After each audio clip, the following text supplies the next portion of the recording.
If it's Monday, and it is, it's time for Begnaud's America. And today, CBS News contributor David Begnaud is honoring the teacher whose impact on his life was the greatest. Her name, Josette Cook Surratt. She was David's high school English teacher and speech coach back in Lafayette, Louisiana, and she went on to become one of his mentors as well as a dear friend. Now, after more than a half century in education, Mrs. Surratt is retiring.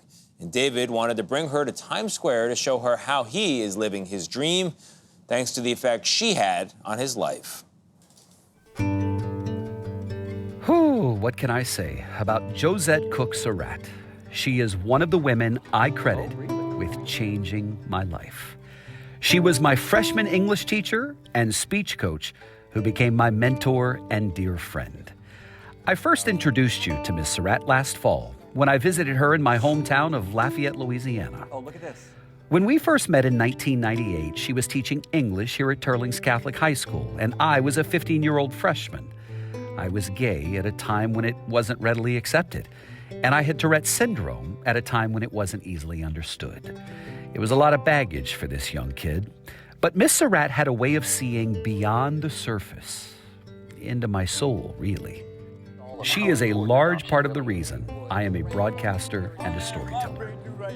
In 2022, Ms. Surratt was inducted into the National Speech and Debate Hall of Fame. And now, after more than 50 years in education, Ms. Surratt is retiring. 50 years in teaching. How are you feeling as it comes to a close? I think the first thing that comes to my mind is gratitude. I always wanted to be a teacher since I was probably 6 years old. I look at it as a ministry, but I always thought it was such a fulfilling and honorable thing to do. You taught a class called Interpersonal Communication, which really changed my life, right? I took it in high school. Kids were constantly competing to get into the class. And I realized in the process of going through that class that you were such a good interpersonal teacher because of what you went through in your personal life, right? Right. Married to an alcoholic, you were a single mom, you worked 3 jobs. Was pain your greatest teacher? Absolutely. Absolutely. Initially, I fought it. I think I fought the fact that life was hard for me. That was not how I was raised. It was not how I was brought up. And I made a choice to marry this person. And from that, I learned how to survive. And I did live in a survival mode for many years. But so many people along the way helped my girls and helped me. And I just knew that that was God's plan for me. Ms. Surratt, I think you possess so much empathy because of your own life experience. And that's what endeared you to so many students, I think, at least to me, for sure. Well, I always believed that you should be transparent with students because students know you better than anybody. You cannot fool a student. You were one of them. You assessed people right away. And you would even tell me sometimes I was being naive. And I would think, who is this boy, this 18-year-old who's wiser than me? But the pain and the suffering definitely allowed me to share some of the experiences from that class. Do you understand the trickle-down effect that you've had? How so? Some of your students are psychologists because they took interpersonal. Some of your students are speech coaches because they took your speech class. Some of your students are teachers because they learned from you. Do you see the beauty of that? And that's a fulfillment. That's a gift. I know I speak for so many teachers. Those are the things that we live for. And to be here today and to have this opportunity is such a dream for a teacher, to be able to come on board and talk this way in front of a national audience. Well, it's a dream for me to celebrate you in this way, but I'm not going to do it alone. Watch this. Miss Surratt changed the trajectory of my life. She gave me a process of approaching things, of approaching challenges in my life to achieve my goals. Absolutely 100% everything that I'm doing in my life is because of her. She saw something more in me than I saw in myself, and she challenged me and inspired me to do more and get out of my shell and participate and really work harder on communication. Sure, she was a great speech and debate coach, but she really had a lot of empathy for kids. And she was the one that would go and find a kid that really maybe wasn't the most talented and yet make them feel like they had a place. She looks at each and every one of them and she sees great things for them and she challenges them down that path. And that's what makes her extraordinary. And she loves them along the way. Yes, she taught me. She mentored me. She coached me. And all of that was great.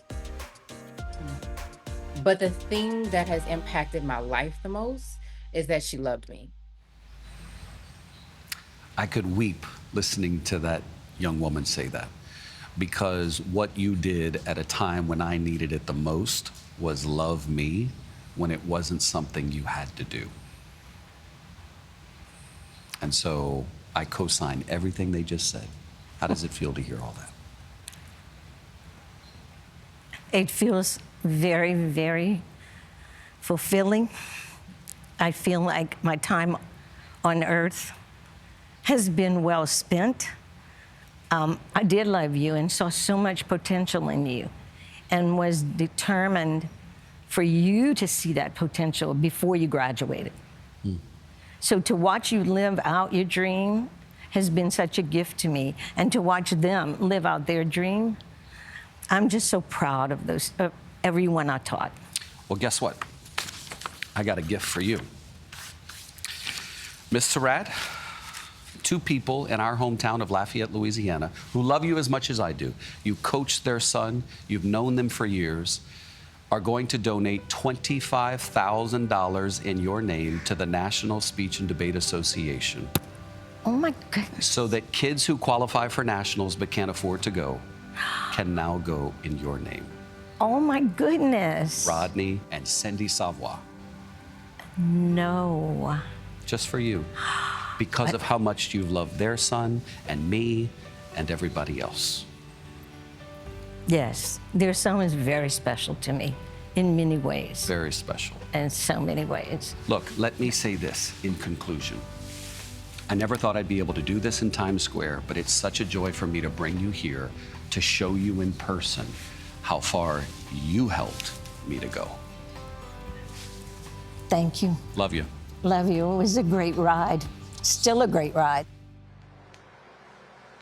It has been such a good ride, Miss Surratt. Listen, Miss Surratt's legacy is this, her daughters, Kat, Liz, and Rebecca. And ladies, I want to say thank you. On behalf of all of us who were coached and taught by your mom, thank you for sharing her with us.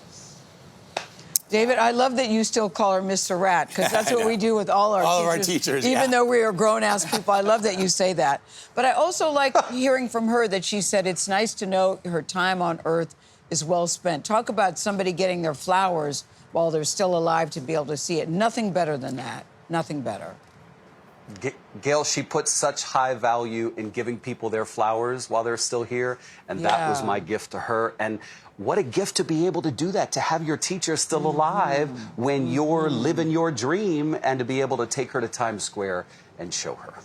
I also think it's fascinating that we all have teachers in our lives, and I think it's so interesting that they oftentimes don't even realize what they're doing, impact that they have on the kids that they teach, meaning us, right? And then when you say to them, you changed my life, it's kind of revelatory to them. It felt like that with Miss Surratt, David.